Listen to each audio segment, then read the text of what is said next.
I, male, 38, got married to my wife Amanda, female, 32, 3 years ago. Amanda comes from a very close-knit family. Her parents are still together and very much in love, and she has 2 sisters, both older. The eldest one is Stacy, 38, and she has twin boys, both 8 years old. Her husband, Jeremy, male, 41, is the sole breadwinner for their family, while Stacy is a stay-at-home mom and looks after most of the childcare and over 50% of the chores. The other sister is Vivian, 35. Vivian is an artist, and a marvelous one at that.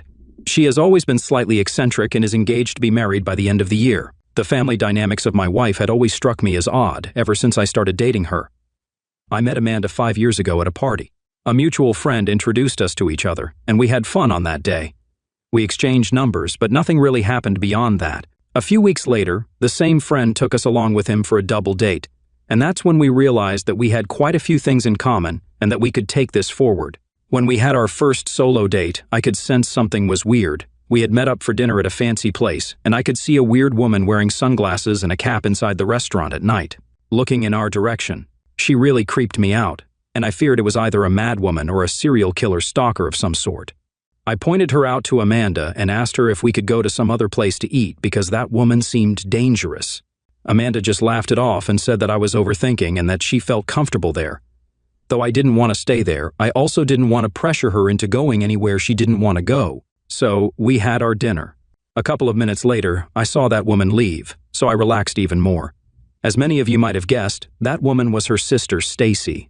I got to know about that years later, after Amanda and I had gotten engaged. Apparently, it was funny to the 3 sisters, not so much Vivian. She has always seemed to be the sanest of the lot to me, but the 3 sisters have weird codependency issues.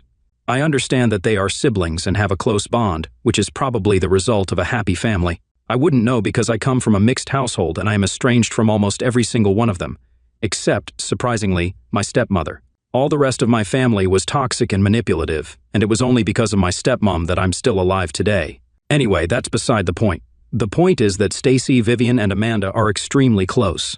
They share everything with each other, every single detail of their lives, even of my life. I told Amanda repeatedly that I don't like how she shares all my issues and stuff with her sisters, but she just scoffs at me and says that all siblings share these things with each other, but that I wouldn't know because I don't have siblings. That is correct. So, even though I felt uneasy about this, I realized I'm not the correct person to make these sorts of judgments, and I have learned to accept this about my wife's family. However, something happened during my wedding day that just made me lose all respect for Stacy. Stacy had eloped with her boyfriend 10 years ago. That was what she had wanted at the time.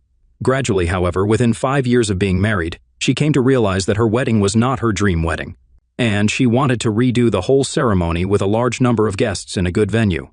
Her husband flat out refused. He said that he would not be using his money to fulfill unnecessary whims and that, as parents, they needed to prioritize saving money for the boys. This did not sit well with Stacy, and all the sisters went to convince Jeremy that he was being cruel and insensitive.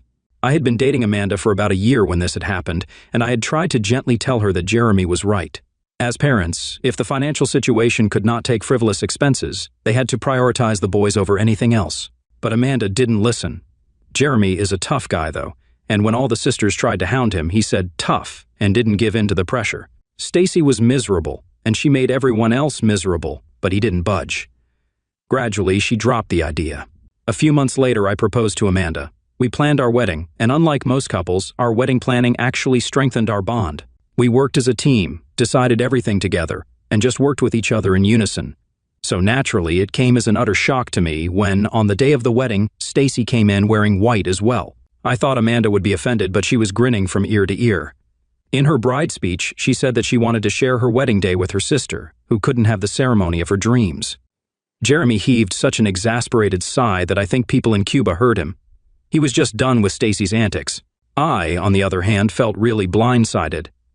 After the ceremony, I asked Amanda why she didn't bother to tell me that she was planning on doing something like this. She said she didn't mind her sister wearing white, so she couldn't understand why I was so worked up about it. I told her that it was not just her wedding day, it was mine too. It was our wedding day that she unilaterally decided to share with her sister. I told her that wedding days are about the love between a man and a woman, not 2 sisters. I told her that I felt like an extra appendage on my own wedding. We had a huge fight, I think probably the biggest fight of our entire relationship, and I got so mad I told her to get her sisters for the honeymoon as well because I didn't want to go. She was refusing to understand my side of the story. But I don't know how, after a few days, sense prevailed upon her.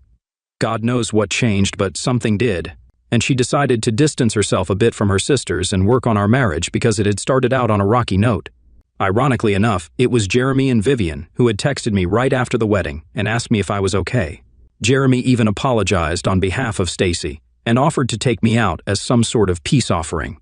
He's a good guy. I decided to bury the hatchet, and things have been better since then. But I'm still salty with Stacy for doing what she did, and I know it sounds petty coming from a middle-aged man, but I have been waiting for the correct opportunity to get back at her. I got the opportunity a few weeks ago. I had taken a half day at work and was chilling at a cafe with my friends when I saw Stacy walk in with some dude. Now, the thing about this cafe is that it is located at the end of town, so her coming here seemed a little off to me. Anyway, I didn't want to go and chat with her because she would end up eating my time with my buddies. I ignored her and hoped that she wouldn't see me, and went on chilling with my friends. Stacy and the guy were there for a long time, and the way they were touching each other and giggling, it really seemed that they were not just friends. I felt like a creep snooping on them, but I couldn't help myself. Just after my friends and I left the cafe, Stacy and her friend followed suit. I saw them kiss each other, and all my suspicions were confirmed. Stacy was cheating on Jeremy. I couldn't believe my eyes. That man had done everything to provide for her and the kids, and it was so easy for her to come out and cheat, as if Jeremy meant nothing to her. Stacy and the dude went in separate cars, and I decided to follow him to know where he lives and who he is. I knew I had to expose Stacy, but only with enough evidence. She's a cunning fox, and if I left a single freaking loophole, she would exploit it and turn the situation around. So I started my snooping. I found out where he lived. Over the course of the next week, I made some inquiries, and I also found out who he was and what he did. This guy was Nathan, 39, and he and Stacy were batchmates in college. He apparently had a huge crush on her, but she was never interested in him that way. They had reconnected a few years ago, and probably this had been going on since then. I was disgusted. I could not believe it, or maybe I did not want to believe it, but whatever it was, I knew that I had to expose her. Initially, I wanted to tell Amanda about whatever I discovered, but considering how she and Stacy were joined at the hip, I thought it would just end up backfiring because she would either not believe me or would go ahead and confront her sister. None of the two things were conducive to my plan, so I started plotting. I'd figured out that Stacy and Nathan met at the same cafe at the same time twice a week. I bribed the barista there and extracted as much information as I could. So every Thursday and Monday evening, Nathan and Stacy walked in. Sometimes they went to an allied hotel, but sometimes they didn't. Both the days, Thursday and Monday, are when Jeremy has to work longer hours to make more money for the family. So I paid the barista a large sum of money and got her in on my plan. I told her that she had to organize a couple of contests or something in the cafe and install a kissing booth kind of thing where the winners would kiss. Knowing Stacy, I knew she would participate. We fixed a date for this. Then I privately called up members of the family saying that I wanted to take them out on a treat on Thursday, the day of the contest and the expose. Stacy flat out refused because she had other plans, but everyone else agreed to come. I hadn't told Amanda where we were going and just told her that it was a surprise. I told Jeremy that it would be kind of an adults-only thing, but that I would arrange for and pay a babysitter for the kids. The plan had been set in motion, and it was rolling. I had been in constant touch with the barista, and she had said that she had informed Stacy and Nathan of the competition, and both of them were very excited to participate. So far, so good. Now we only had to catch them red-handed before we blew up at them. It was D-Day yesterday, and everything went on even better than I had expected or imagined. The contest was to start around 5:30 p.m., and the barista, Mira, had estimated that the final kissing booth thing would start by around 6:30.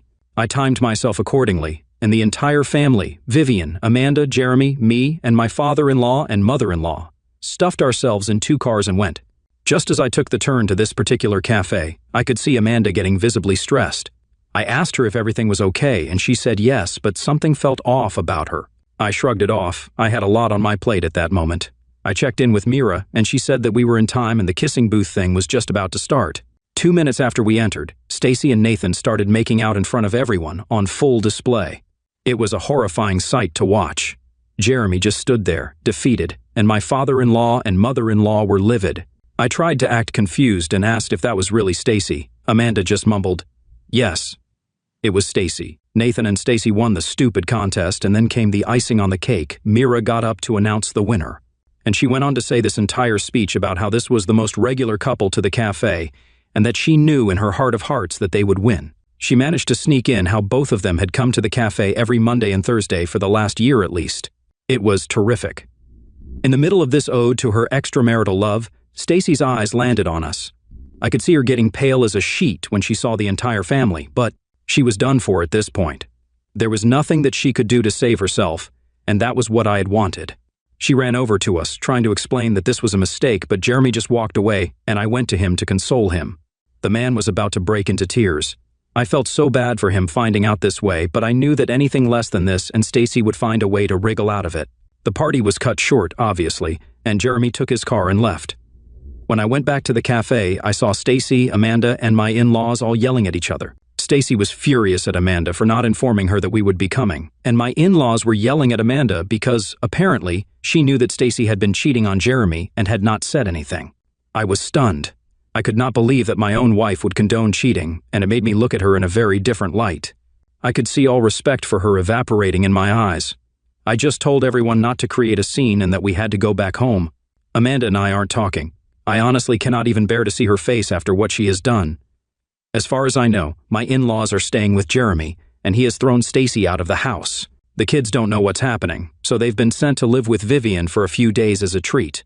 The family is in shambles, and while I feel guilty that it is because of me, I also know that Stacy is the bigger culprit for cheating on her doting husband and setting forth in motion this series of events that are on the verge of destroying the family.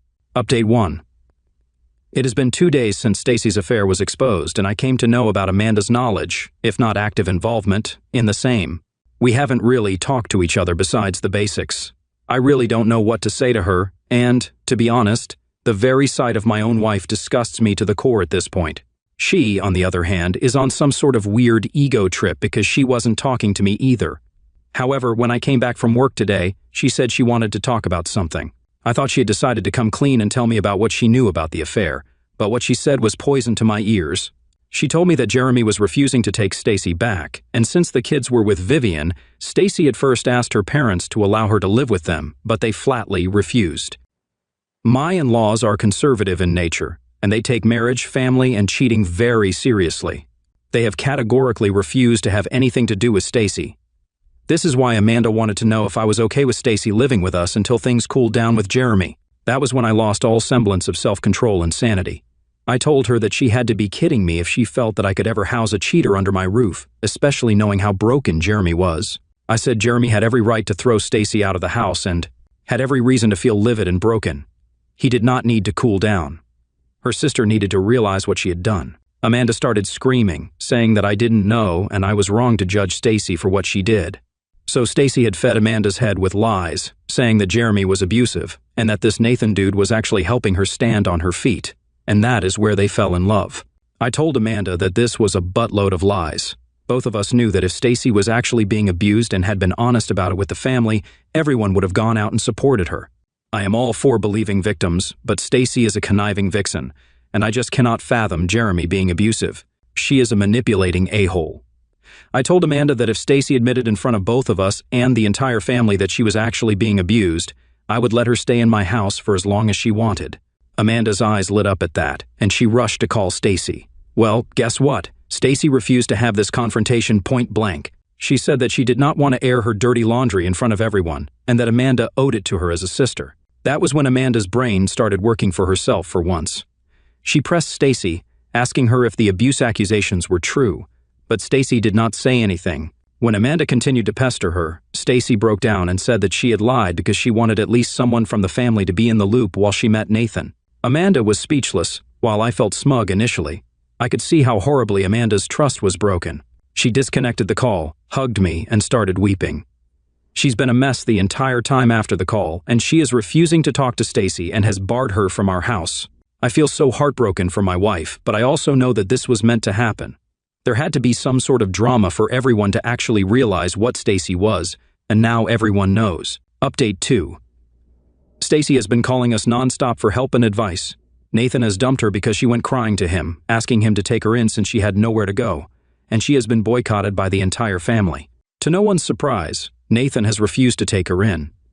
He said that this was a fling, and he had never intended for it to become so serious, and that she should focus on rebuilding her trust with her husband instead of pursuing him. In short, Stacy is screwed for good. Her parents aren't talking to her, and Amanda cannot bear to see her face. The kids were with Vivian for a while, but they are now back with Jeremy. Stacy showed up at Vivian's house in the middle of the night begging for help. Vivian had no option but to let her in, but she made it categorically clear that Stacy would have to leave first thing in the morning because she had no intention of housing a cheater. The next morning, Stacy had locked herself in the room and was refusing to come out. She said she had nowhere to go and that she would rot and die in this room but not go out. It was a whole headache, and Jeremy had to be called. Apparently, some truce has been reached where Stacy is allowed to stay in Jeremy's house. The kids had begun to ask about her anyway, but he would be moving forward with divorce proceedings. Stacy cried and begged Jeremy to forgive her and that they could try out couples counseling and therapy, but he was adamant. He says that she chose to cheat on him when he had always honored her wishes and done everything he could to provide for the family, and now she had to live with the consequences. Since Stacy has no income, it's pretty obvious that the kids will stay mostly with Jeremy after the divorce. It's a sad situation for Stacy, but nobody's feeling sad or sorry for her. Her parents have cut her off entirely and they said, "Our hearts are not as big as Jeremy's. We have not raised this monster and we will not have anything to do with her henceforth." Her sisters are furious. She has lost every ounce of support in her life, and ironically, the only person remotely there for her is the same husband she cheated on so willingly. Update 3. Stacy got a job and has moved out because she couldn't live with the guilt in the same house as Jeremy. Amanda is still broken and has minimized contact with her family members because she has come to realize that a large part of her life was about being controlled and indirectly influenced by her family. She has started therapy, and a lot of deep-seated issues are coming to the fore. She has certainly become more assertive and has started taking a stand for herself, especially when it comes to family. And I'm so proud of her. In other news, Vivian is getting married in 3 months, and Stacy has not been invited. Jeremy and the kids are obviously invited, and Stacy is very salty about it. She had hoped that the family would come around eventually, but she has been completely ousted from the family. The final kick was no invitation to Vivian's wedding. Stacy put up an entire woe is me post on social media, but it was shut down scathingly by my mother-in-law, who said that she could also air dirty laundry in public, and Stacy would not even be left with Facebook friends after that. That shut her up. The kids go to her on weekends, and Jeremy has been keeping it civil for the sake of the kids. He has adjusted to his new routine, so there's that. Jeremy, Vivian's fiancée Raza, and I go out every Saturday for a boys' night, and we try to set him up with women. So far, there's been no success, but he's gradually getting his confidence back. Things are looking up for everybody except Stacy, and she deserves it.